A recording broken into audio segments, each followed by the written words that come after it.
Coach Manny Nowak. Hello, Coach Manny Nowak here with you today. There's the website, there's the phone number, and it's great as always to be with you. What are we talking about today? We're talking about people who work at home. And that's where the subject of distraction comes in. Because I know if you're working at home and you want to be successful, whether you're an entrepreneur, a salesperson, a software developer, there's so many people today that are working at home. These are 7 things. If you don't get them under control, they will shut you down. So let's take a look at each one and try to see some ways that you can handle them, because if you can work at home successfully, it works. I mean, a 25-step commute beats 25 or 50 miles every day. So the first one we're going to look at is spouse or children. How are we doing with that one? Even if your spouse or your children work and go to school, what happens when they have a day off? What do you mean you can't spend any time with me? Well, I'm working. Well, I don't feel good. Well, I'm working. You have to begin to teach and educate both your spouse and your children that this is my workspace and I need to be left alone to work. And one of the good, easy ways to do that, and one of the things that works, is put a sign up. Put a sign on your door really says, "Do not disturb." And then you educate your children and your wife that if that sign's up, you need to respect it and you need to leave me alone. If the sign's not up, like a lot of times I'll work at home, my door will be open and stuff, that's fine. Come on in, you can sit down and talk to me. But when the sign's up, I'm working. Number 2, friends and family.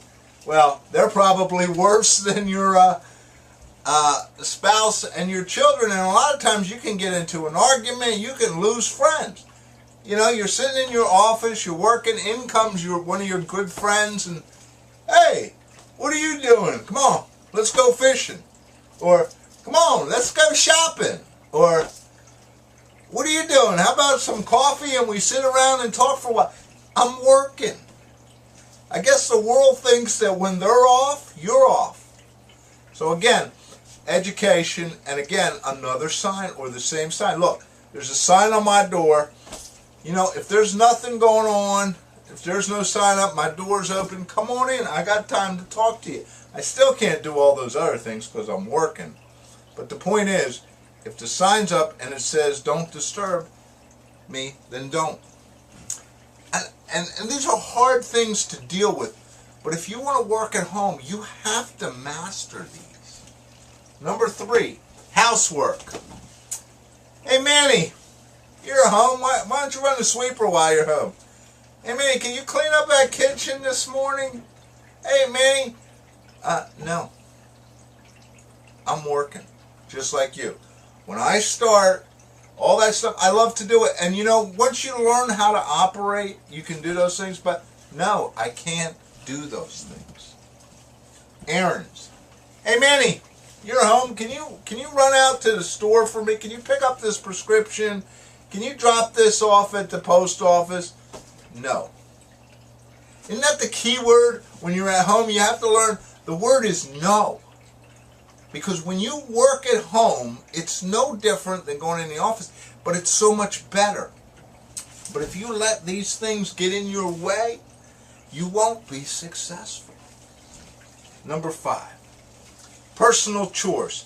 You know, I've been trying to cut my grass for a week now. Finally, it's not raining out there. It's a beautiful day.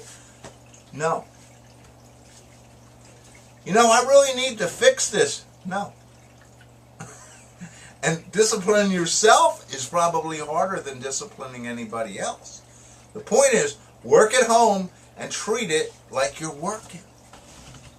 Number 6, running the children around. Now, understand that this is one of the big pluses of working at home, the ability to do those kind of things. I always remember that when my youngest daughter played soccer for the high school, I was at every game. But guess what? When everybody else was finished working, and we got home from the game and it was 6:30, I had to go back and work 2 more hours.